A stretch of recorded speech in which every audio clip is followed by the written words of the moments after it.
agora há cerca de uma semana e pouco atrás, foi sancionada uma lei federal que o rol da ANS não é mais um rol taxativo, ou seja, doenças que não constam no rol da ANS, mas que alguma sociedade médica, alguma sociedade científica digam que isso é eficaz, que comprovadamente é eficaz, os planos de saúde têm que pagar. Se não acontecer nada diferente daqui para frente, se isso não acontecer nenhum tipo de interferência do judiciário, a partir da semana passada, a cirurgia para o diabetes tipo 2, ela pode e vai ser paga pelas agências, pelos planos de seguro, porque a ANS, o rol não é mais taxativo.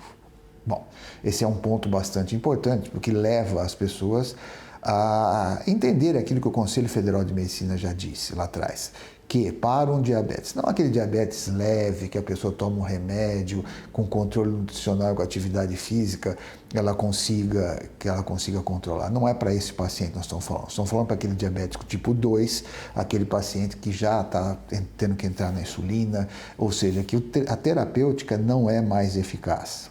A terapêutica de remédios.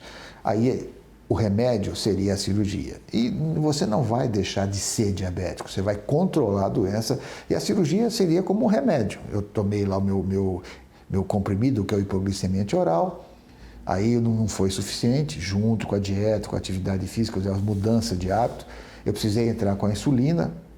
Isso também não está sendo suficientemente bom, então a cirurgia seria uma dessas armas, desses arsenais terapêuticos para combater o diabetes tipo 2. Tá?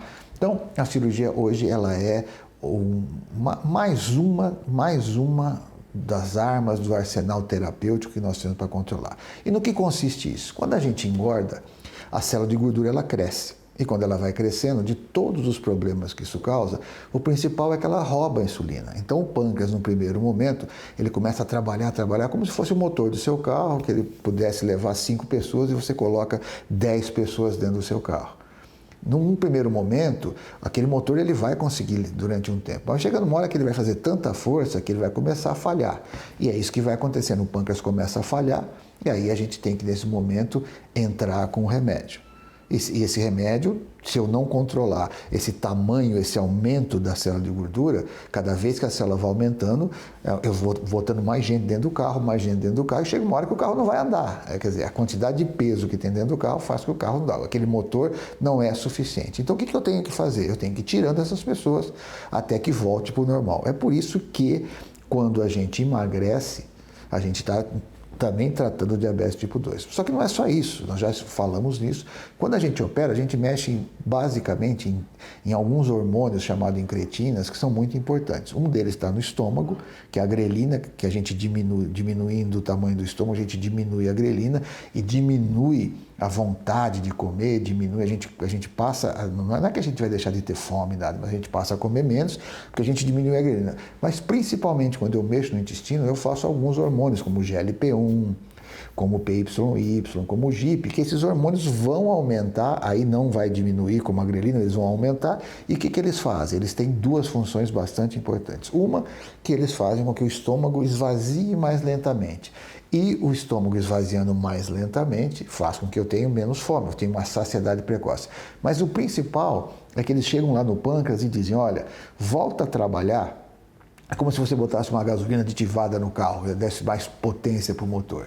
Volta a trabalhar, pâncreas, que ele vai fazer a parte dele, que é diminuir aquela célula de gordura, ou seja, ele vai tirar aquele excesso de pessoas que estão dentro do carro. Então, a junção desses hormônios, grelina, GLP-1, GIP, PYY, junto com essa mudança de hábito que a cirurgia proporciona de você diminuir de peso e reduzir a célula de gordura, faz com que eu consiga um controle adequado da minha doença chamada diabetes tipo 2. É por isso que hoje, como eu disse, quando você já tem um diabetes, que ele não está controlado, que você cada vez está tomando mais remédios, e depois de um determinado tempo que você usa insulina, o seu pâncreas não vai voltar, ou seja, o seu motor fundiu e não tem mais como você fazer funcionar. Antes da gente chegar nesse ponto do seu motor fundir, é preciso que a gente faça alguma coisa. E esse alguma coisa, a cirurgia, quando eu já não consigo um controle, é hoje um tratamento que o mundo inteiro já utiliza.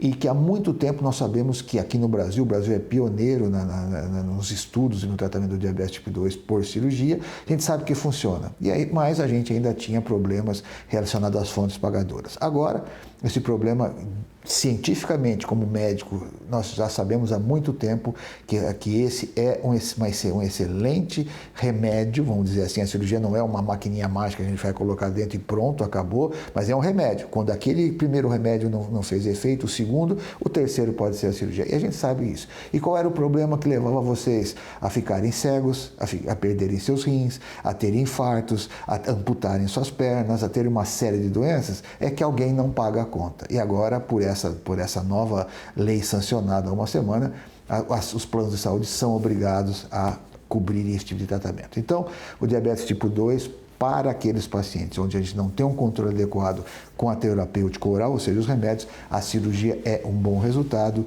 e que se nada mudar nessas próximas semanas, as seguradoras vão ter a obrigação de cobrir os seus custos. Acho que deu para a gente lembrar um pouco, falar e reviver um pouco essa tão importante arma no controle do diabetes tipo 2, que é a cirurgia metabólica.